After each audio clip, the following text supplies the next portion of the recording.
Well, I think now life has changed and people are starting to see it, but we don't see being a full-time like stay-at-home mom, for example, as a job because it's like, oh, you're home all day with the kids. It's like, yeah, you do realize like people require things and little people really require things, right? I'm not just sitting there laying on the couch watching TV while they're playing. I'm doing activity, I'm teaching, I'm cooking, I'm doing errands, like it's all of these pieces that go into it. And so that balance that you learn can be transferred as a skill. The organization, the planning, all those things are skills that you can leverage for something else. Welcome to the Mommy Consultant. I am your host, Michelle Kay, and this is a space where ambitious moms overflowing with mommy guilt become more mindful, confident, and connected so they can build a legacy of mental health and wellness. Let's transform the mommy guilt. Before we dive into the content, I need you to click subscribe right now for more mommy content. Now, our guest today is Iyea Brandy. She is a licensed professional therapist, author, and coach with a diverse background in counseling, education, and entrepreneurship. She has a passion for helping others leverage their skills and talents to create passive income streams. So welcome to the Mommy Consultant, Iyea. Thank you. I'm happy to be here. Good. All right, so we're actually going to start off our talk today with a little bit of visualization exercise. Are you open? I like it. To it? All right. Okay. So you can decide. You can either close your eyes or you can focus on a spot on the wall. And we're going to take a moment just throughout the day. There's so much going on, and we're just going to take a deep breath in and a breath out. Again, deep breath in and breath out. And as you just close your eyes and settle in, I'm going to say the word wellness. And I want you to create a mental picture in your mind about what that means for you. It could be anything you want, but just creating a mental picture in your mind about the word wellness. And we're going to take one last deep breath in and out.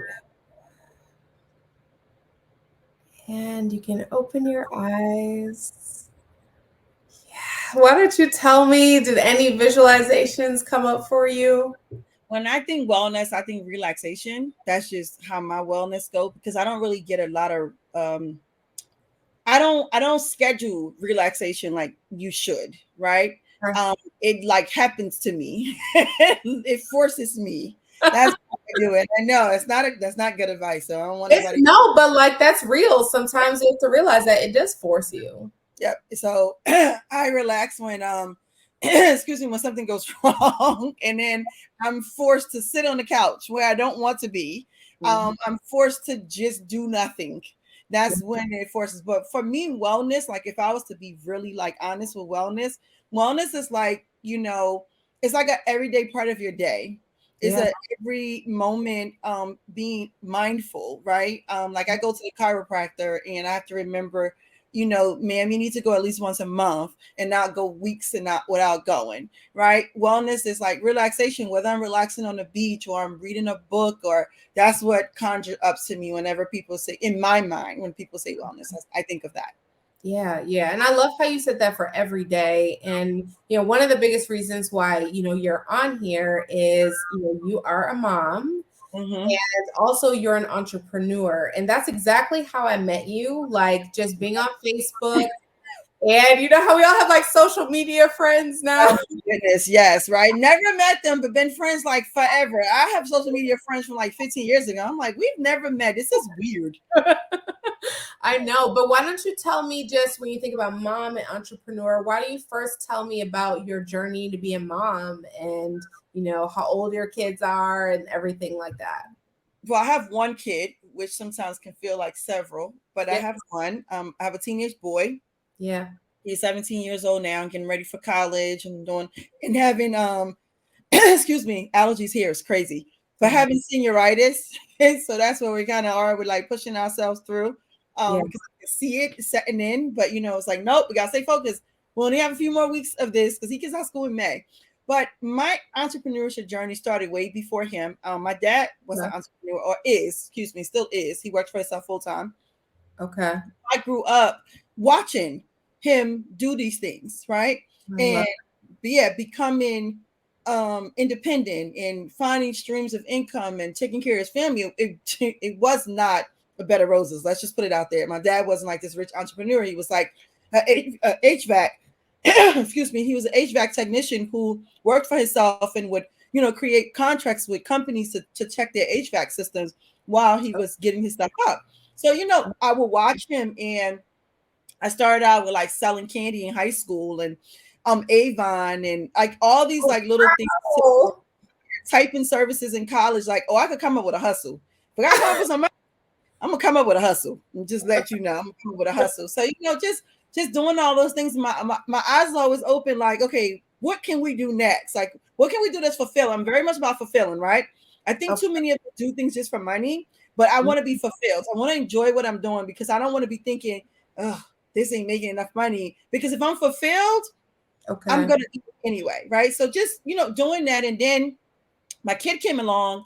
I had him right before I graduated with my master's, and so it was like, okay, my initial plan was to become a therapist and do all that, but then when he came along, it was like that plan kind of changed things. It's like life changed when you become a mom. The things that you thought that was important don't become important no more. You want to spend more time with them. I didn't think I was so adamant that I wasn't going to stay home, right, with my son. I was like, I had my aunts and all of them in there, my village, and they were happy about, what I'm saying, like getting a new baby in the family and stuff like that. So I thought, okay, you know what? I would go back to the traditional 6 to 8 weeks. You know what I mean? He'll be with them and then I'll pick him up. But that didn't happen. And so I worked all the way until I was right a few weeks before I was due. As a matter of fact, I ended up leaving school because I ended up leaving. I was a teacher. So I ended up leaving because I fell because the kids was rushing the hallway. And obviously when you like 9 months, you can't get out there way fast enough. You fell when you were 9 months? I fell in the hallway on the concrete because they had concrete floor in the bottom basement. And so his dad at the time, and his dad was like, what are we doing? Like, you need to obviously get somewhere and be sitting down somewhere because this is not working. So, that was okay, enough of this, sit down somewhere. So then my son came and life just changed. And it was like, okay, do I want to be a therapist? So I want to like do all these things. And I was like, no, I want to spend time with him. So I opened the daycare. And that allowed me to spend time with him. My aunt worked at the daycare, so she still got to spend time with him at the daycare. And then I got to work with other moms. A lot of teachers brought their kids there, and they felt comfortable knowing that an educator ran a daycare. So it was that thing. And so from that point on, I've developed businesses around my son. My family laughs. And like, I will come up with a business based on him in 2 seconds. And so love that. it's a different way of doing things, right? And so I had the daycare. Then had a tutoring service too with the daycare because it just kind of made sense because I would get older kids that would come in and they need tutoring. And then once my son got old enough, I put him in a private school because my son is neurodivergent. And so I started to notice early that he would do things that other kids weren't doing, and he would do things differently. And so I was like, okay, if I put him in public school, he's going to get lost in the shuffle. And he was born in October. So in New Jersey, if you're born in October, you're a year behind. And he was intellectually he was ahead, but socially he wasn't. So I had to figure out that mix, right? People are like, oh, you should have held him back to catch him socially. But I was like, well, then I'm holding him back intellectually. So I made the decision as his mom to put him in a private school so that he can get the small group attention and still be able to excel and still not be overwhelmed socially, which was a big decision for a new mom to make. So anyway, put him in private school. But then I started to notice that like, the things I was teaching him, we would do a lot of things with Lego and a lot of like, spatial reasoning and, a lot of critical thinking. The skills I was teaching him, he was picking up and he was excelling. He was doing great. And I was like, I wonder if I can teach this to other kids. So that's how I started a STEM business when nobody else was doing this. Wow. I started a STEM business back in 2011, 2012. somewhere around there. Yeah, because I moved from New Jersey in 2013. So like 2 years before I moved from New Jersey, I started a STEM business because now my kid who was excelling something else to do. Yep. And here was that. So I started contracting with schools, and then I finally opened a center. And yeah, he was just like the catalyst. Even now, my counseling, to be truthful with you, is because kind of watching how he excelled and knowing that I could work with like that population. So I work with ADHD, I work with ASD, and I work with the families. I work with kids Yeah. as young as 8, and I work with the families because I've seen like he doesn't have a specific diagnosis. Like he's not ADHD, he's not ASD, but he's definitely somewhere on that spectrum. And Yeah. so I know that it's not a neat box, Yeah. right? That it fits into, which is parenthood too. And so I take all my experiences and everything I've learned from being a teacher, from being his mom, and I put them together and I bring them into the therapy room now. And Yeah. that's another way that I do that. So like everything is inspired by him. My need to spend more time with him, because 17 years is not a long time. I know people think it's like forever, but before you know, your kid is going to be Fast. it does. It literally goes by fast. So it's like, do I miss this opportunity or do I create a business that supports this opportunity? And so that's how I started creating passive income streams. So I would do little things to be able to create that, whether it was teaching a class or something like that, to do that. And so, like I always tell people, if I ever come up with $10,000, give me a minute. I'm positive I can do it because I know how to utilize and leverage my skills. And being a mom, push that to the forefront because your number one goal is your kids, Yeah. right? Yeah. So being a mom entrepreneur has its challenges. Lord knows the kid gets sick and got to pick them up from school, and oh, they don't want to go today, and like you name it, right? They have an accident, and you got like an interview or you trying to do something, and it's like, Woo! oh, You're like, I gotta figure this out. I figure this out. I love what you're saying because you're bringing a lot of things that, we've talked about on other videos on here, which is like creativity, but also that like momming is like a job. It's like there's a business like portion of it. And sometimes I get pushback because people are like, it's not a job. Like it's something else. But I'm like, if you approached it, how much dedication that you have in your career or your entrepreneurship or your business, and you look at it like in that way, then maybe some of the things that you're trying to work on as a mom, the skills that you're talking about right now, because you basically took the skills that you learned in mommyhood and you move that to your entrepreneurship and to your job. So what do you think about this idea of like mommying as a job? And what are your thoughts on that? Well, I mean, it definitely is a full-time job that I think never ends, right? And Yeah. so so many of us don't see, well, I think now life has changed and people are starting to see it, but we don't see being a full-time like stay-at-home mom, for example, as a job, because it's like, oh, you're home all day with the kids. It's like, yeah, you do realize like people require things and little people really require things, right? I'm not just sitting there laying on the couch watching TV while they're playing. I'm doing activity, I'm teaching, I'm cooking, I'm doing errands, I'm like it's all of these pieces that go into it. And so that balance that you learn can be transferred as a skill. The organization, the planning, all those things are skills that you can leverage for something else. Right. Yeah. So when your kids go to school, there's still a feeling of, oh, now you're free. No, you're not. Because if they need something while they're in school, you got to figure out how you're going to fit that into your schedule. You still have to get them to school, get them from school, feed them. Like it's just a small chunk of the day, which is like 6 hours. I know.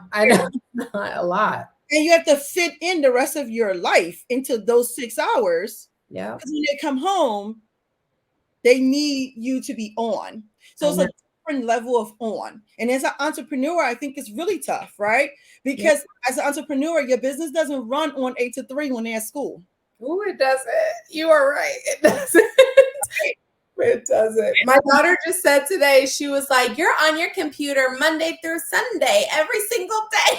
I was like, yes, you're right. Like, they pay attention too, and they notice, right? And so then let's not forget mom guilt, right? And so I have been traveling for like the last 3 weekends I had been traveling. And Okay. so when I came back home, and like every time before I leave, like if I left on most of the time I left like on a Saturday or a Thursday, and I was gone for like 4 or 5 days.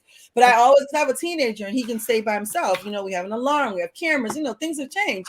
And Yeah. so like I'll make sure he has enough food, you know, he'll get his Friday treat day food, and then he'll have other cooked food in the house and stuff like that. Because we don't really we don't eat out a lot like that.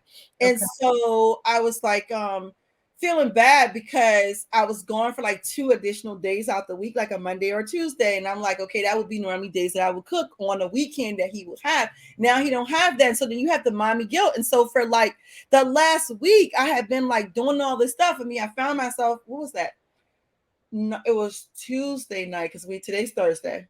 It was Tuesday night. I was making lamb chops at 8 o'clock and 9 o'clock at night. And I was like, that's it. Like, I'm done. I've made up for the time I was gone and you didn't have cooked. Like, I'm done. You know, so when you have littles, it's even worse. Yeah. Yeah. How do you think that, especially if you would give advice to a mom that for little ones, how do they move through that mommy guilt? You know, even if you would look back for yourself back then, like, what do you think is the best way to move through that? I don't know. You're gonna always have mommy guilt. I don't think it's something you get rid of.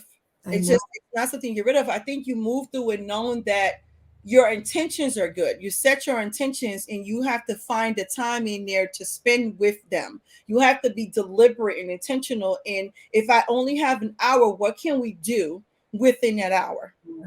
Right? If Yep. I have only a day out of the 7, what can I do? Can I take him to the park? Can we go to a play place? Like, can we do board games? Can we cook some food together? Can we bake some cookies? Like, do they want to, like, you know, play with Legos? Like, what do they want to do that I can connect with them on to make them feel connected to me? And it can't, you know what I mean? It has to be something that I think is quality in time, not in quantity in time. And so Okay. so often, like, you know, we think we're in the same room as our kids and they're watching TV. That's not you're not spending no time, you're not talking, you're not doing nothing. But Yeah. if you are like building a puzzle piece together, or you're, you know what I'm saying, you guys are making a meal together, or you know what I mean, you're making blocks together, you go to the park together, go get ice cream if you had to. The time in the car, the time eating your ice cream, the laughing, asking them about their day, their dreams, teaching them something new. Like a mom, I was watching her yesterday. I had dropped my son off at Taekwondo after worked all day. I was so freaking tired and had driven home in traffic that was like an hour and 20 minutes and so annoyed. It's Get that home, Georgia traffic. girl, get home only to realize I got 20 minutes for these kids have to be at Taekwondo. And I'm like, I'm literally like this, right? Because I fussed about him going. So I can't be the person to be like, oh no, we staying home today, right? Yep. I Yep. literally took my shoes up, put some slippers on, and it was like, let's go. Yep. Right. Yep. So we get in the car to go. And so I'm like, okay, I need to get something to eat because now I haven't eaten. I ain't eaten since lunch. And now I'm hungry. By the time we get in the house, it's gonna be like after 8. You know, the whole thing that just keeps going, right? So I'm watching this mom and she brings her little one in there. She got to be about 4 or 5, probably 4, because she picked her up. She can't be no more than like 4. And she wanted a sandwich and she was like explaining things to her. And like the guy was like something about every kid's sandwich that you buy, they donate the full amount to like a cancer fund or something like that, Jersey Mike. And so she's explaining to her daughter, you know, that your sandwich is going to help another kid in need. But she's like in the moment. Yep. She's Yep. not just give her this, and the other and sitting down. No, she's explaining to her. She lifts her up so she can see the menu and that's the quality I speak of. Yeah. It doesn't require something different. Yep. It was watching her be that quality. Maybe that's all the time that she had, but Yep. that time was really valuable. So like my son and I in the car going to Taekwondo. Of course, he's a teenager, so he put headphones on, ignore me. And so I have to like tap him to have conversations. I'm so used to it, so I'm always tapping. You know, Right. so, like sometimes he'll just go, like he know it's coming, you know. But you know, so it's like you know, I'll explain something to him, like maybe a song will come, like TLC. Don't go chasing waterfalls. Waterfalls came on, and I was explaining to him what that meant because he didn't understand what the waterfalls was like. And I was like, you know, you're getting ready to go to college. Keep this in mind. It was like a teachable moment without preaching. So it's Yeah. those things that you learn, and that it don't go away the guilt, but you reflect on the times you're with them and the Yeah. things that you do together. And then you could be like, okay, well, you know what? I did my best. My measurement of being an effective mom or being a good mom or whatever is if my kid don't have to go to counseling for me, then I feel like I've done my job. And I ask them all the time, like, do you need anything else from me? Like, can I support you any other way emotionally? Or, what do you like? How do you want me to show up for you? Yeah. It's being present in those ways. Yeah. And I love that you said like that he doesn't have to go to counseling for you, because sometimes clients will say things like, "Oh, I don't want my child to have to go to counseling or therapy." And I'm like, they could go, but it's just not from you. It's Yes. from society, or it's from, those type of things. And when we think about society, and social media and how we talk about wellness, particularly mommy wellness, I guess, or just wellness in general. What are you seeing? What are the trends that you're seeing in social media and how they're approaching this idea of wellness? I don't really know if social medias have a good example of wellness. I feel like we're all on trends. I just so Yeah. aggravated. We're all on trends, and like anything we see an influencer or a celebrity do, then it's the thing we want to do. Like the mommy daughter dances. It's like they're cute, but some of the songs are inappropriate to be dancing with. Cursing and saying certain things with your mini. You know what I mean? Like it's just not the thing you want to do. I don't know if we're really focusing on wellness or we're focusing on aesthetics. So yeah, you can go to the spa with your daughter. Like I go to the Korean spa here. I love the Korean spa. I go like not as frequently as I should, maybe twice a year, right? Yeah. Sometimes I will see mother and daughters in there. And they're normally Asian. They're not black. They're not of any other races, right? The women go individually, and I think that our version of wellness is very aesthetically pleasing. It looks good. Oh, we went and got a facial together, but are you taking walks together? Are you Mhm. talking about your health together? Are you talking about your daughter's mental health and how the pandemic may have affected her and her friendships, right? Are you sharing the stuff that you're going through and how you're balancing your wellness? So I think it's very fad and very aesthetically pleasing, and it's not it has no substance. Not everybody and not everything, but I think definitely moms are left out of this conversation. No matter how many times we say we should be part of it, we are not actively taking a role in being a part of the mommy wellness movement. We're Yeah. letting other people dictate it, whether it's an influencer or a celebrity that is selling a brand or is partnering with somebody else. We're not actively saying, listen, I come home and I'm tired and life has been rough all day, you Yeah. know, so I'm tired, but maybe what energizes me is maybe a 20-minute workout with my mini me, or us going for a walk and taking the dog through the neighborhood, or maybe today we had to order dinner to be delivered because I just could not do that, right? That's wellness, Yeah. right? Or Yeah. maybe we just You're saying that. Yes. right? Anything that you do that is going to add time to your life and is going to give you time with family is wellness. And for you, right? Maybe that's what you need. Maybe taking a long bath after a long week is wellness. And I think, and or saying no. Like my son has, like he doesn't have a lot of friends that want to come over, but he'll be like, "Oh, so and so want to come over," and I'm like, "Not this weekend. I'm just not able to maintain that presence with Yeah. somebody else's kid in my house." Yeah. You're But setting boundaries. Yeah. exactly. So I think that that's the part of the conversation we miss because, and then that thing about the mom guilt and the wellness thing go together too, because, sometimes I counsel mothers and daughters, and the mom wants to give the daughter everything she didn't have, or she wants to make up for a dad that was not present, or you can't do that either, because you're setting a child up for failure. You're setting them up for unrealistic expectations. Life doesn't work that way. Yeah, yeah. I love that you say that. And I love that you mentioned the generational wellness, because that's really big in what we're talking about. But yeah, people try to make up for things.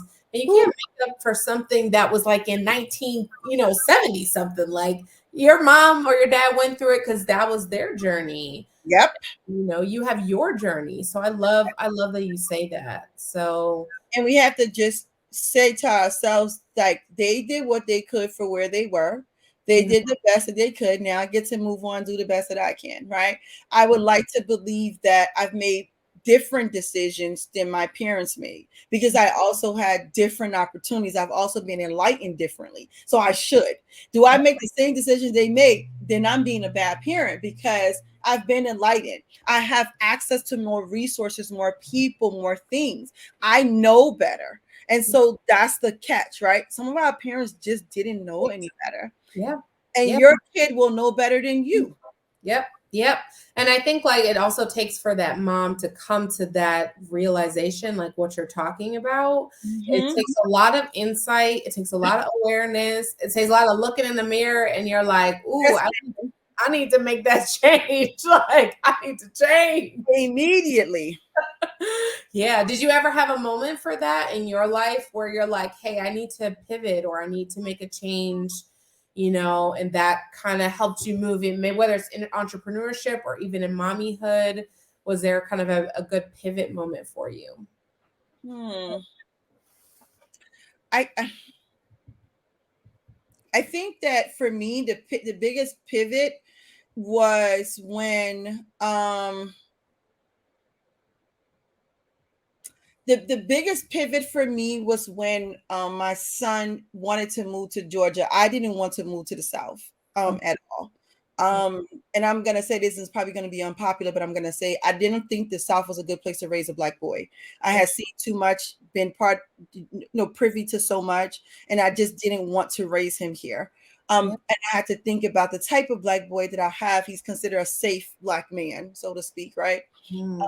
He's not he's very calm and patient. You're not gonna get on his nerve. He's not gonna he's not running wild or he's very reserved.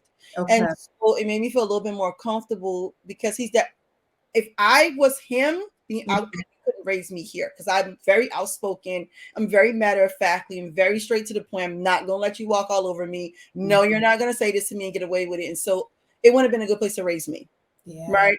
I And love to see that. That's yeah. yeah. And looking at the kid I had, I said, okay, we can possibly live down, in Georgia. And he loved it here. And he had lived with his dad for like 2 years, and I had wanted him to come back to Maryland where I was living, and he didn't want to. And I was like, okay. Yeah. So that was a pivot, and that was what 4 years ago now. 20, well, almost five. This August will make it 5 years. And so that was the pivot for me. And being a mom, you try to make sure you're making the best decision for your kids. You don't always make the best decision for them, but if there's a thing that you can do that will benefit them greatly, then you do that. And that for us moving here, that was that thing. And so he's thriving, he's doing well. So I said, okay. Yeah, yeah. And how do you think that pivot, just even thinking of where you're on your journey right now, entrepreneur Mhm. wise, how has that maybe affected you? Just kind of talk about some of the things you're working on or you've been doing in the past couple of years.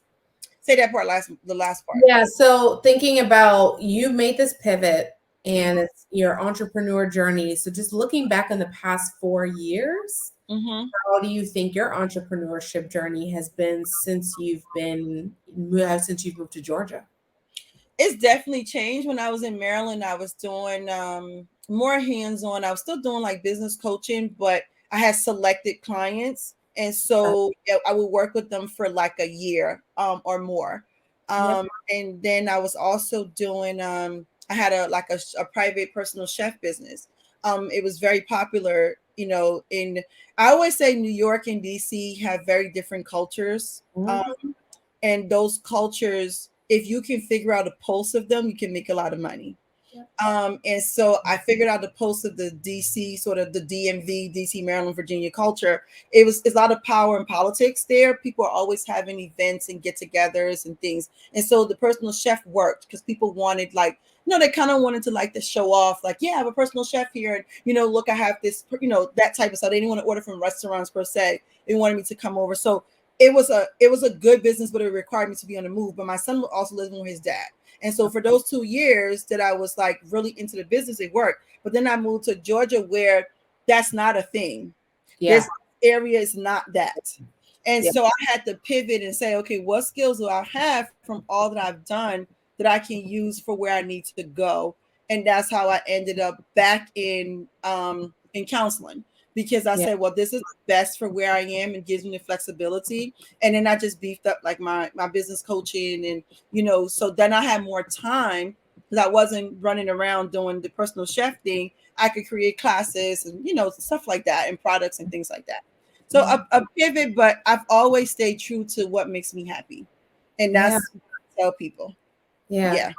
I love that because you talked about a couple things. So number one, what makes you happy, but you also talked about really understanding your market and your environment. And I think that's big for entrepreneurs, especially for therapists. I don't think we understand the importance of you need to know your environment, you need to know your client, and you also need to know yourself too.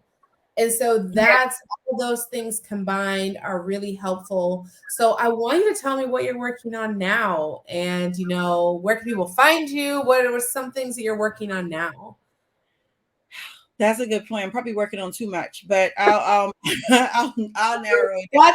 That's how you are. You're an entrepreneur. That's another thing, right? So let's just really quickly. The mom part of being an entrepreneur teaches you can balance so much because as a mom, you balance so much. But in the entrepreneur space, it can work for you and against you. So that's the double-edged sword, right? And I felt both. I have felt both sides. You know what I mean? I have felt both sides. It's tough because I have like all these ideas. And I have to pick. And picking sometimes feel like a bad idea because it's like, I don't know if I want to do that. But for right now, where I'm going is I'm expanding my horizons. I used to just work with therapists, but I'm expanding to like other service-based professionals, whether they're teachers or nurses who want to add passive income and just teaching them what that looks like. Whether that's through one-on-one coaching or I'm going to be launching a group membership if I can ever sit down and do the whole walk through the whole process, right? That's something that I have on the horizon. Is probably going to be closer to the end of the summer that I want to do because I know how I can work with people.